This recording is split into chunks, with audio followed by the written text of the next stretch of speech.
تريزليتشيز او كيكة الحليب، واحدة كده من الكيكات اللي بتدوب حرفيا في البق وانتوا بتاكلوها. يلا بينا نعملها مع بعض بطريقة سهلة وبمقادير بسيطة. عندي ربع كيلو من دقيق الاسبونج الفانيلا، عليه 3 بيضات وفنجان صغير من المية. هي دي كل المقادير، هضربهم مع بعض لمدة 5 دقايق لحد ما الخليط عندي يبقى هش وكريمي وحجمه يتضاعف بالشكل ده. كده الكيك عندي بقت جاهزة. جبت عندي صينية وبطنتها بورق الزبدة، وهنزل بخليط الكيك. هندخله فرن سخن على الشبكة، هتاخد تقريبا معاكم 25 دقيقة وهتكون جاهزة. بعد التسوية هنسيبها تهدى. نص كوباية من الكريم شانتيه، معلقتين من السكر، وفنجان من اللبن الساقع. ضربتهم مع بعض كويس جدا لحد ما بقت بالشكل ده.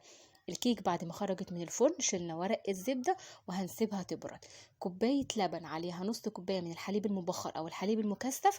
هخرم الكيك كويس جدا وهسقيها بخليط اللبن مع الحليب المكثف كويس.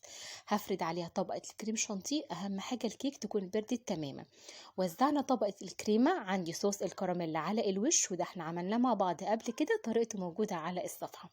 اخر حاجة شوية من الكريمة هعمل بيهم خطوط بالشكل ده، وبعد كده هنعمل خطوط رايح جاي عشان تديني الشكل المعروف للكيكة الحليب. سيبوها تبرد كده كام ساعة في التلاجة وقدموها بألف هنا. من ألذ الكيكات اللي ممكن تجربوها، سهلة جدا ولذيذة. يا رب تعجبكم وبس كده.